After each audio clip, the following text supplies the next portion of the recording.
रामकृष्ण हरी माऊली. मागच्या एपिसोडमध्ये आपण भेटलो श्री सुभाष पाठक काका यांना. तसेच या एपिसोडमध्ये वय हा एक फक्त आकडा आहे असं आपल्याला दिसून येईल असे एक व्यक्तिमत्व आपल्याबरोबर आहे. पाठक काकांसारखाच एक अवलिया श्री प्रमोद पानट काका हे आज आपल्याबरोबर आहेत. अस्सल विदर्भाचा बाज असलेले अचलपूरचे शाळेतील मुख्याध्यापक या पदावरून निवृत्त झालेले आणि एका अतिशय दुर्धर अशा आजाराशी लढा देणारे आणि तरीही मनमोकळे आणि हसमुख असलेले आपले पानट काका आपल्या बरोबर आहेत. आज आपण त्यांच्याशी गप्पा मारणार आहोत. रामकृष्ण हरी पानट काका. रामकृष्ण हरी. रामकृष्ण हरी. पानट काका, मी तुम्हाला ओळखतो त्या काही गोष्टी मी ज्या ऑब्झर्व केल्यात, बघितल्यात, त्यामध्ये तुमचा एक रस आहे नागरी शिष्टाचार आणि स्वच्छता याबद्दल. तर तुम्ही जरा त्याच्याबद्दल तुमचं काय कार्य आणि तुमचे काय मत आहेत ते जरा आमच्या श्रोत्यांना कळावं म्हणून तुम्ही काही थोडंसं उद्बोधन कराल का? आता तसं नागरी शिष्टाचाराबद्दल जर तुम्ही म्हणाल की नाही, तर हा नागरी शिष्टाचार आपल्या संस्कृतीमध्येच आहे.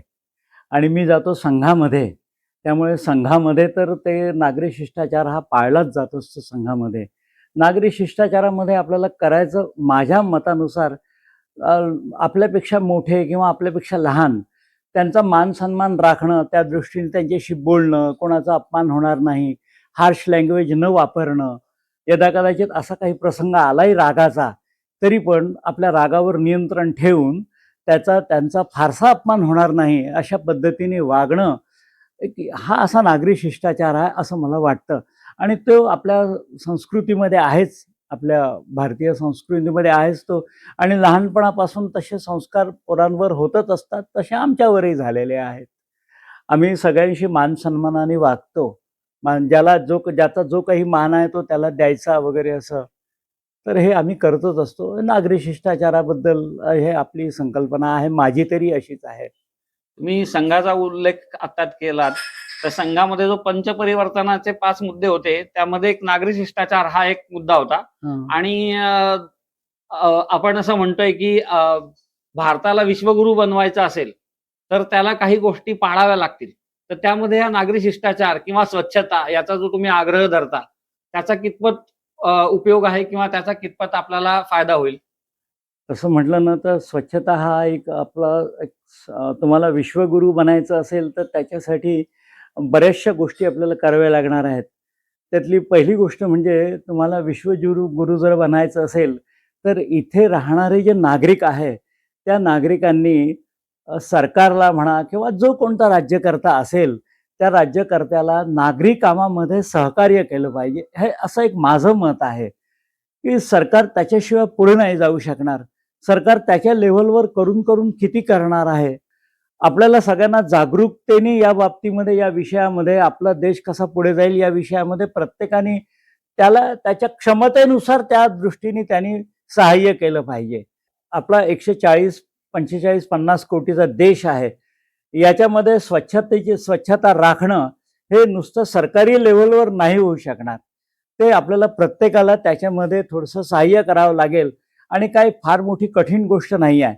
आता सध्या लोकांवर त्या स्वच्छतेच्या बाबतीमध्ये मला असा फारसा संस्कार दिसत नाही. पण एखाद्या माणसाने जर, एक माणूस म्हणा किंवा एखादा ग्रुप म्हणा, तो जर स्वच्छतेच्या मागे खरोखरच लागला तर त्याचा लोकांवर परिणाम होतो. लोकांमध्ये हळूहळू बदल होतो. एक उदाहरण सांगतोय मी.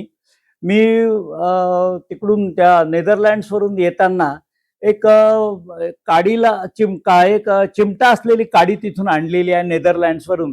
आणि आम्ही नेदरलँड्सवर असताना वेगवेगळ्या देशांमध्ये फिरलो तर तिथे लोक जे साफसफाई करतात त्यांच्याजवळ तो दंडा म्हणा, ती काडी म्हणा, त्यांच्याजवळ ती असतेच असते चिमट्यासारखी. आणि मला ती कम्फर्टेबल वाटली ती. तर म्हणून मग तिथून मी आणली. इथे आपल्याकडे जागोजागी कचरा पडलेला असतो, प्लॅस्टिक पडलेलं असते, बाटल्या पडलेल्या राहतात, हे पाहत होतो मी.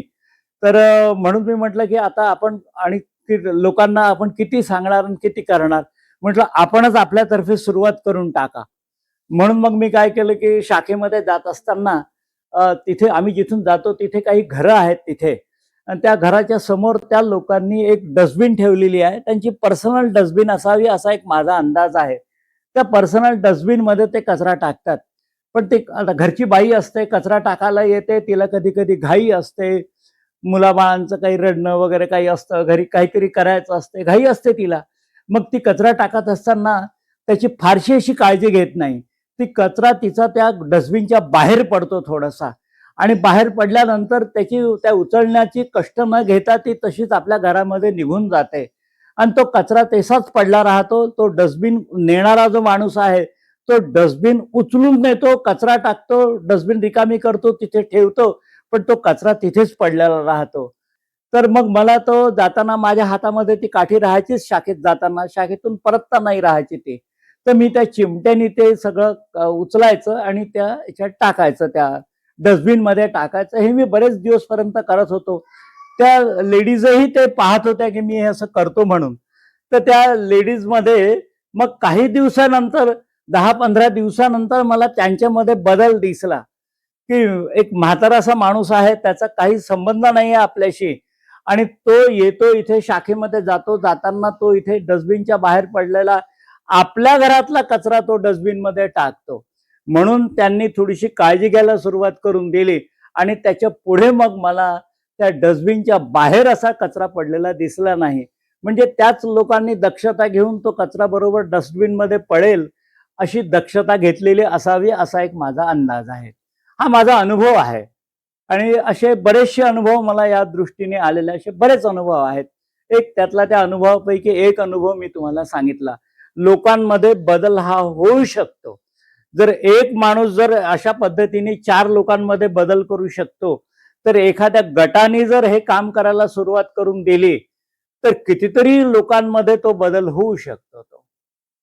तुम्ही मला एकदा मागच्या वेळी म्हणला होतात, की तुमच्या शाखेने डीपी रोडचं एक पालकत्व घ्यावं किंवा तुम्ही एक काहीतरी उपक्रम राबवावा, असं तुम्ही मला म्हणल्याचं आठवतंय. त्याचबरोबर मला हे पण माहिती आहे, की तुम्ही एक तुमच्याजवळ एक कात्री, स्पेशल एक कात्री असायची. ती तुम्ही नेहमी जवळ ठेवायचात. ती कशासाठी असायची आणि ते काय करायचात तुम्ही? हां, त्याबद्दलही मी तुम्हाला सांगतो. आम्ही तिथे अमेरिकेमध्ये गेलो होतो. माझा मुलगा असतो अमेरिकेमध्ये. तिथे गेलो होतो आम्ही. तर तिथे मग मला ते घरी काही करमायचं नाही नुसतं बसून-बसून. तर तिथे त्या 5 ट्रेनमधून मी न्यूयॉर्कला जायचं, आजूबाजूच्या भागामध्ये फिरायचं. तर तिथे मला दिसलं की झाडाचे जे फांद्या असतात, त्याबरोबर तिथले लोकं ते कट करतात झाडाच्या फांद्या. रस्त्यावरचे झाडं जर असे अनावश्यक निघालेले असतील रस्त्याच्या कडेला, तर ते कट करतात हे मला दिसत होतं. ते त्यांचे कुठले तरी कर्मचारी असावेत ते. पण आपल्याकडे लोकसंख्या जास्त आहे. सरकारचं उत्पन्न एक आपल्याला बाकी आर्थिक दृष्टीने मला माहीत नाही, पण एक माझा अंदाज आहे, की सरकारला त्या दृष्टीने तितके कर्मचारी नेमणं ते परवडण्यासारखं नाही, असा एक माझा समज आहे. मग आता म्हटलं माझ्याच्याने करणं होऊ शकतं. माझ्यामध्ये तेव्हा थोडीशी ताकद पण होती, हे आजारपण येण्याच्या अगोदरची. तर म्हटलं चला आपण ती कात्री घ्यावी. मग ते कात्रीने आम्ही ते झाडं, तिथले अनावश्यक झाडं मी स्वतः कापायला सुरुवात केली. त्याच्यानंतर आमचा हा जो डीपी रोड आहे, त्या डीपी रोडला रस्त्याच्या बाजूला पहिल्यांदा पेव्ह ब्लॉक्स बसवायचे होते. तर यांनी तिथे झाडं लावलेले होते, कडुलिंबाचे झाडं. तर ते, आणि त्याला त्यांनी ते ट्री गार्ड लावलेलं, ट्री गार्ड बसवलेलं होतं. तर त्या मातीतून मग ती वेल यायची, आणि त्या वेलांना त्या ट्री गार्डचा आधार मिळायचा, आणि ते वेल त्या आतल्या छोट्या झाडांना झाकून घ्यायचे. तर आम्ही काय केलं, आम्हाला ते दिसायचं नेहमी. तर मग आम्ही काय केलं, की माझ्याबरोबर एक चक्रवर्ती नावाचे गृहस्थ होते, आमच्याच बिल्डिंगमध्ये राहायचे, माझ्याच बरोबरीचे. आणि एक गर्ग नावाचे गृहस्थ होते, ते हरियाणातले होते, माझ्याच बरोबरीचे. तर आम्ही तिघं सकाळच्या वेळेस फिरायला जायचं. तर आम्ही काय करायचं, की ते वेल तोडायचे, मग त्या कात्रीने वगैरे ते वेल तोडायचे, जेणेकरून त्या झाडाला, आतल्या छोट्या झाडाला हवा मिळत राहील, त्याला ऊन मिळत राहील, अशी आम्ही दक्षता घेत असतो. आणि त्याच्यात मला आवर्जून एक सांगायचं आहे, की ते नंतर मग म्युन्सिपल कमिटीनी तिथे काय केलं, की पेव्ह ब्लॉक्स बसवले पुढे. पेव्ह ब्लॉक्स बसवल्यामुळे त्या ट्री गार्डचा जो खालचा भाग होता, जिथे हात घुसवून ते आतलं वेल बुडापासून काढता येते, तर त्या भागापर्यंत कात्री पोहोचू शकत नव्हती, आणि त्या वेलांच्या वाढीला वेग जास्त असतो. आज आम्ही कापून गेलो, दुसऱ्या दिवशी तो वेल आणखीच तेवढा वाढलेला दिसायचा. तर मग आम्ही आता तिथे आमचा ते पेव्ह ब्लॉक बसवल्यामुळे खालची जागा बुजून गेली होती त्या ट्री गार्डची, त्यामुळे आमची कात्री तिथपर्यंत पोहोचू शकत नव्हती. मग आम्ही कुरकुर करायचं, तिघे जण कुरकुर करायचं की म्युन्सिपल कमिटीच्या एवढंही लक्षात येत नाही का, ट्री गार्डला ही भेग त्यांनी बुजवून टाकली, आता कापता येत नाही वगैरे. तर एक दिवशी आमच्या लक्षात आलं की या आमच्या त्या डीपी रोडच्या दोन्ही बाजूंना जे काही ट्री गार्ड बसवलेले आहेत त्या ट्री गार्डला एक असा कापून कोणीतरी त्या ट्री गार्ड मध्ये एक असं कापून टाकला होता ट्री गार्डचा तेवढा एक भाग, आणि त्याच्यामध्ये एक आतमध्ये हात जाईल अशा प्रकारचं एक छिद्र करून टाकलं होतं. आता हे तर काही कोणी आमच्यासारख्या कोणी एखाद्या माणसाने हे केलं नाही, इतक्या सगळ्या ठिकाणी थोडीच केलं असणार आहे. ते नक्कीच कमिटीच्या लोकांनी कोणीतरी ते ऐकलं आणि ऐकून मग त्यांच्यावर तो प्रभाव पडला आणि त्या ट्री गार्ड मध्ये त्यांनी ते असं बरोबर ते तेवढा एक भाग कापून हात जाईल अशी व्यवस्था केली, जेणेकरून ते वाढणारे वेल बुडापासून काढता येईल अशी व्यवस्था केली. म्हणजे तसा त्याचा परिणाम त्या राज्यकर्त्यांवर पण होतो. जर आपण करायला लागलो तर राज्यकर्त्यांवर परिणाम होतो आणि आपण हे करू शकतो जर आपण ठरवलं तर. याच्या पुढे मला अजून एक प्रश्न असा सुचतो की आपल्या रस्त्यावरतीच, म्हणजे फक्त एक मी उदाहरण म्हणून सांगतो आपल्या इथला रस्ता, पण एक सगळीकडे असू शकतं. आपल्या इथे बरेच एक ओरड चालू असते की अस्वच्छता आहे आपल्या रोडवरती, गाई म्हशी फिरतात, ते शेण टाकतात म्हणा, किंवा लोक प्लास्टिक इकडे तिकडे फेकून देतात. तर तुम्ही म्हणता हे एक माणसानी जरी केलं आणि ते 3-4 लोकांनी बघितलं आणि ते त्यामुळे एखादी कुठली जी संस्था आहे, स्वच्छ संस्था असेल किंवा कॉर्पोरेशन आहे, त्यांनी जागरूक होऊन त्याला थोडीफार मदत करणं हा एक भाग झाला. पण त्याच्या व्यतिरिक्त जर का सरकारनी म्हणा किंवा नगरपालिकेनी म्हणा, जर का एखादा उपक्रम राबवून आपल्याला आपला रस्ता किंवा आपला परिसर स्वच्छ ठेवता यावा, यासाठी तुमच्या डोक्यात काही कल्पना आहे का की जी त्यांनी राबवायला हवी? आता आपण इथेही पाहतो की त्या डीपी रोडवर अशा पुष्कळशा रिकाम्या जागा प्लॉट वगैरे पडलेले आहेत, त्याच्यावर लोक कचरा, आपल्याकडे डस्टबिन ठेवण्याची पद्धत नाही आहे. रस्त्यावर थोड्या थोड्या अंतरावर डस्टबिन ठेवण्याची पद्धत नाही. का नाही पद्धत मला नाही माहिती, ते का ठेवत नाहीत तर. पण तिथे मग लोक त्या डस्टबिन नसल्यामुळे मग जर रस्त्याने जाणारा माणूस आहे त्याच्याजवळ एखाद्या प्लास्टिकची बाटली असली किंवा आणखीन काही खायचा कागद असला किंवा काही एखादं प्लास्टिक असलं तर तो टाकणार कुठे? तो बरोबर रस्त्यावर न, काही काही लोक रस्त्यावर न टाकतात, ती जी रिकामी जागा आहे त्या रिकाम्या जागेमध्ये टाकतो तो, आणि त्या रिकाम्या जागेवर एक मोठा ढीग साचतो, तो तिथला उचलणं कठीण आहे. त्याच्यासाठी त्या रिकाम्या प्लॉटवर एक प्लास्टिकची जाळी अंथरून द्यायची, प्लास्टिकची जाळी, आणि त्या प्लास्टिकच्या जाळीवर टाकू द्या लोकांना कचरा. जर डस्टबिन नाही आहे तर टाकू द्या तिथे कचरा. तो कचरा टाकल्यानंतर मग ती जाळी अशी सरळ उचलून घ्यायची. ज्यांनी कोणी तो कचरा नेणारा आहे, ज्यांच्याकडे ती ड्युटी आहे, त्यांनी ती जाळी उचलून घ्यायची. 4 लोकांनी मिळून ती जाळी उचलायची आणि तो कचरा ज्या याच्यामधून न्यायचा आहे, डब्यातून न्यायचा आहे, त्याच्यात ती उलटून द्यायची. हे आपल्याला करता येतं. म्हणजे या उपायांना काही फार असा पैसा लागत नाही. खरं, इच्छा असेल तर त्यातनं मार्ग निघेल. पण याबरोबर मला अजून एक, मगाशी बोलताना तुम्ही बोललात की म्हणजे अस्वच्छतेमुळे काही दुसऱ्या समस्या उद्भवतात, जसं आरोग्याची समस्या. तर तुम्ही त्याचा काहीतरी मगाशी उल्लेख केला होता. तर तुम्हाला काय वाटतंय की या अस्वच्छतेमुळे जो आरोग्याचा प्रश्न निर्माण होतोय, तर त्याच्यावरती काही सोल्युशन काढता येऊ शकतं का? आता एक माझा काही त्याचा या बाबतीतला एवढा काही असा अभ्यास वगैरे नाही आहे. तुमचं काय मत? पण मला असं वाटतं की तिथे आम्ही फिरत असताना, आता युरोपमध्ये आम्ही फिरलो, त्याच्यानंतर अमेरिकेतही फिरलो, काय एक लिमिटेड जागीच फिरलो आम्ही. तर तिथे फिरत असताना आमच्या लक्षात आलं की तिथे आपल्यासारख्या, एक तर अमेरिकेमध्ये दवाखान्यांमध्ये गर्दी दिसलीच नाही मला. अमेरिकेतल्या दवाखान्यामध्ये गर्दीच दिसली नाही. म्हातारे लोक दिसले पण गर्दी दिसली नाही मला. त्यामुळे मला असं वाटलं की गर्दी दिसली याचा अर्थच तिथे आजारपणा कमी आहे. नाही तर आजारपणा राहिले असते तर आपल्यासारखे तिथे पण गर्दी राहिली असती.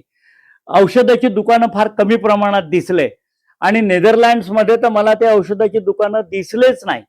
काही ठराविक अंतरावरच ते औषधाची दुकानं दिसले, आणि दवाखाने देखील तिथले बहुतांश दवाखाने हे सरकारी आहे, काही ठराविक ठिकाणीच आहे ते दवाखाने. म्हटलं मग इथे का बरं असं आहे? आपल्यासारखे आजारपण का येत नाही? हवा सगळीकडची सारखी, आपल्याकडे जे जंतू वगैरे अन्नात असणार जवळजवळ तशासारखे जंतू तिथेही पण असणार, थोड्याफार प्रमाणामध्ये आपल्यापेक्षा कमी असणार, पण असणार तिथे. तर म्हटलं तिथे का बरं कमी आहे, तिथे का बरं दिसत नाही? तर मला असं वाटायला लागलं की अस्वच्छतेचा आणि त्या आजारपणाचा, त्या जंतूंचा काहीतरी एक संबंध आहे. आणि म्हणून मग मला असं वाटलं की जर यदाकदाचित आपण ती स्वच्छता, जर आपण त्यांच्यासारखी, आपल्या मर्यादा आहेत, आपल्या लोकसंख्येच्या मर्यादा आहेत, आर्थिक दृष्टीच्या मर्यादा आहेत आपल्याला, पण जवळजवळ तेवढ्यापुरती आपण तेवढ्या प्रमाणात पोहोचेल एवढी स्वच्छता आता आपण करूच शकतो. जर प्रत्येकाने जर हा सगळा विचार केला तर ते होऊ शकतं. आणि आपण नागरिकांनी विचार केला तर सरकारवर त्याचा प्रभाव नक्की पडणार आहे, 100% पडणार आहे. त्याचा अनुभव मी स्वतः घेतलाय, छोट्या प्रमाणात घेतलेला आहे त्याचा अनुभव. तर तो सरकारवर प्रभाव पडतो आणि सरकारने जर हे सगळं केलं तर आज ज्या आरोग्याच्या समस्या जे मला आता दिसत आहे की जेवढ्या आम्ही 10-15 लोक, म्हातारे लोक कुठल्या ना कुठल्या ठिकाणी जमा होतो, त्यातल्या जवळजवळ 7-8 लोकांना आरोग्याच्या समस्या असतात. 7-8 लोकांना, काही लोकांना तर माझ्यासारखे सिव्हिअर पण आहेत. मला त्याच्याकडे पण यायचंय. तुम्ही म्हणजे मला माहिती आहे तुम्ही एका दुर्धर अशा आजाराशी लढत आहात, पण तरी सुद्धा तुमच्या मधला जिंदादिलपणा अजूनही तसाच आहे. तर त्याचं काय कारण आहे? तुम्ही काय, म्हणजे मला विचारायचा असा मुद्दा की तुम्ही फुले उद्यानला नेहमी जाता, कशासाठी जाता तिकडे? मी सांगतो तुम्हाला. एक तर हा जो माझा स्वच्छतेचा भाग आहे, हा मी त्या फुले उद्यानातही करतो. की तिथे जो कचरा आहे, त्या आता माझं जो आहेच ती, मला काय असं पहिले कसं खाली वाकून ते उचलावं लागत होतं तर कंबर दुखायची. आतापर्यंत, आता तर माझ्याने होत नाही, अशक्तपणा फार आलेला आहे. पण ती जी मी काठी आणली आहे चिमटा असलेली, त्याच्यामुळे मला ते उचलणं सोपं जातं, त्याच्यामुळे उचलणं सोपं जातं. आणखीन मग मी काय केलं आहे, आता ते वापर नाही केलेला आहे, एक छोटीशी अशी 4 चाकी गाडी अगदी कमी उंचीची बनवून घेतलेली आहे. त्याच्यावर एक डब्बा ठेवायचा आणि ती 4 चाकी असल्यामुळे ती हाताने ओढता येते. ती हाताने ओढत न्यायची आणि त्या चिमट्यामधला कचरा त्याच्यामध्ये त्या गाडीतल्या डब्या ट्रॉली सारखं करून घ्यायचं, त्याच्यात टाकायचा तो. तर ते आपल्याला तो एक प्रकार करता येईल, तो एक प्रकार आपण करू शकतो. तो म्हणजे अशा काहीतरी आयडियाज प्रत्येकाला सुचतील. आणि तुम्ही जे विश्वगुरू जे म्हणता ना, तर हे नुसतं सरकारी लेवलवर केलेले नाही होणार आहे. ते ज्याला जमते त्यांनी ते केलं पाहिजे. सर्वांचे प्रयत्न जरुरी आहेत, बरोबर आहे. पण माझा प्रश्न तुम्ही बरोबर डावललात किंवा टोलवून दिलात. कसा? माझा मुद्दा हा होता की तुमच्या आजारपणाबद्दल, ते विसरून गेलो मी. नाही, तुमच्या ह्या मुस्कानचं रहस्य काय आहे नेहमीच्या, किंवा तुमच्या जिंदगी बद्दल काय कारण आहे त्याचं? सांगतो मी तुम्हाला, त्यातलं एक सांगतो मी तुम्हाला. एक तर कसं आहे की आता इतक्यात काही काळजी मला राहिलेली नाही. जसं आता या वयामध्ये मुलं बाळांची काळजी परत असते. दुसरीकडे जात आहे. नाही, मी बरोबर त्याच मुद्द्यावर आहे मी. एक म्हातारपणी तुम्हाला सुचेल ते, आता माझ्या वयात आल्यानंतर तुमच्या लक्षात येईल मी जे काय बोलतो आहे ते. या वयामध्ये आपल्याला आपल्या मुलाबाळांची काळजी वाटत राहते. या मुलांमध्ये जर मुलं सुस्थितीत नसतील तर, आम्ही आमच्या आईवडिलांचंही पाहिलं होतं, त्यांना आमची खूप काळजी वाटायची. आणि एकदा सुस्थितीत मुलं आल्यानंतर मग त्यांची काळजी जरा कमी राहिली, थोडंसं चेहऱ्यावर हास्य वगैरे यायला लागलं. तर आता माझे तर मुलं आहेतच सुस्थितीमध्ये. आणि दुसरं, मी मिसळत राहतो लोकांमध्ये, बरोबरीच्या लोकांमध्ये. त्या फुले गार्डनच्या ग्रुपमध्ये मी गाणं म्हणायला जातो. संघामध्ये आपल्या वरिष्ठ नागरिकांचा तो संघ आहे, तर तिथे मी, ज्येष्ठ नागरिकांचा संघ आहे, तिथे मी जातो. तिथे लोकांशी बोलणं होते. त्याच्यानंतर आमचा एक बुधवारचा ग्रुप आहे. त्या बुधवारच्या ग्रुपमध्ये आम्ही एका हॉटेलमध्ये जमतो, तिथे नाश्ता पाणी करतो. तिथे पण आमचा वेळ जातो चांगला. त्याच्यानंतर आता हे रस्त्याने मी हे सगळं असं करत असल्यामुळे लोकांच्या ओळख्या-पाळख्या होतात. लोक बोलतात आपल्याशी, मदत करतात, लोक आपल्याला विचारपूस करतात. त्याच्यामुळे जरा बरं वाटतं. आणि कोणाशी पण 2 शब्द जरा गोडच बोलले तर बरं राहतं ना. आणि तुम्ही जे नागरी शिष्टाचाराबद्दल बोलता, की हसत खेळत बोलायचं लोकांशी, कोणाच्या मनाला लागेल असं बोलायचं नाही. आणि तुम्ही गोड गाता सुद्धा, तर ते तो काय ग्रुप आहे, त्या ग्रुपमध्ये जाऊन तुम्ही गाणं म्हणता? गाणं तिथे म्हणतो मात्र मी. आणि त्या गाण्या म्हणण्याचं मला गाणं तर अगदी बालपण, अगदीच जेव्हा मला समजत नव्हतं तेव्हापासूनच मी गाणं म्हणतो आहे. म्हणजे 5-6 वर्षाचा असताना आमच्या घरी आमचे मामा राहत होते. त्या मामांना जरा गाण्याचा शौक होता. तर त्यांनी त्या जमान्यामध्ये रेकॉर्ड प्लेअर विकत घेतला होता. तर तो रेकॉर्ड प्लेअरवर ते गाणे लावायचे, मग आम्ही ऐकायचे, आम्ही ते गाणं म्हणायचे. माझ्या आईला गाणं चांगलं म्हणता येत होतं, तर ते गाणे आम्ही म्हणायचे. ते जुने सिनेमे होते, चोरी चोरीचे वगैरे गाणे ते लावायचे त्याच्यात, आम्ही ऐकायचं. ते आम्हाला गाण्याची गोडी लागली त्याची. मग ते चालले जायचे त्यांच्या कंपनीमध्ये, चालले जायचे. ते लाऊडस्पीकर ते वगैरे ते सगळं त्यांचं जे होतं इन्स्ट्रुमेंट ते सगळं त्यांच्या कपाटात ते बंद करून ठेवून द्यायचे की आम्ही त्याला हात लावू नये म्हणून. आणि मग आम्ही माझ्याबरोबर एक आमच्या शेजारचा एक मुलगा होता, आम्ही बरोबरीचेच होतो. त्याचे वडील शिक्षक होते प्रायमरी शाळेचे.